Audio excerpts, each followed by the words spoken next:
Voici deux exemples de fleurs récemment sorties. Donc Flora gallica, flore de France, et la flore de la France méditerranéenne continentale. Il existe également des guides. Alors par exemple ici c'est un guide sur les plantes invasives. La différence principale entre une flore et un guide, c'est que dans un guide, vous n'avez pas ce que nous allons étudier par la suite, c'est-à-dire des clés d'identification, c'est-à-dire que vous n'avez que des photos avec des descriptions des espèces. Nous allons maintenant voir comment utiliser une de ces clés d'identification.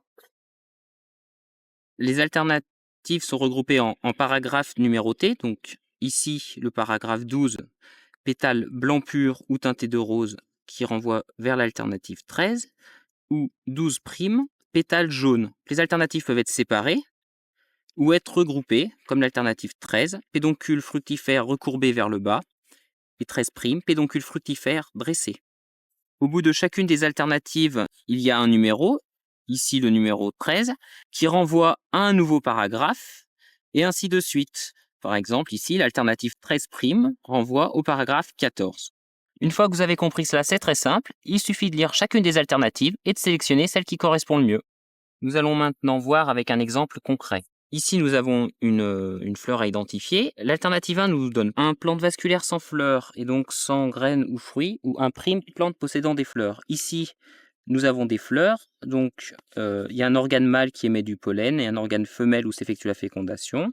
Ça nous renvoie à l'alternative 2. En 2, nous avons le choix entre plantes ligneuses, généralement munies d'un tronc ou de rameaux épais, ou plantes herbacées ou ligneuses seulement à leur base. Ici, il s'agit d'une plante ligneuse. Donc, cela nous renvoie à l'alternative 3. L'alternative 3 nous laisse le choix entre des feuilles en forme d'aiguille de 20 cm par 3 mm de largeur, ou d'écailles parfois très réduites, ou des feuilles plus ou moins élargies en limbe ou nettement plus grandes. Ici, on voit qu'on a des feuilles qui sont bien plus grandes que 3 mm et qui présentent un limbe marqué. Cela nous renvoie donc à l'alternative 7.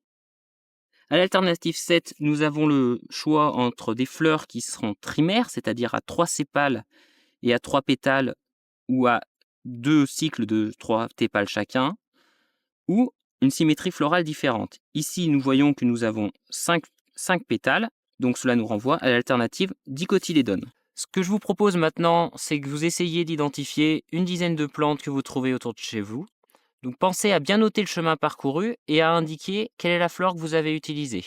Attention, les flores ne traitent généralement que des espèces sauvages et pas des espèces cultivées que vous pourriez trouver dans votre jardin ou dans un parc en ville.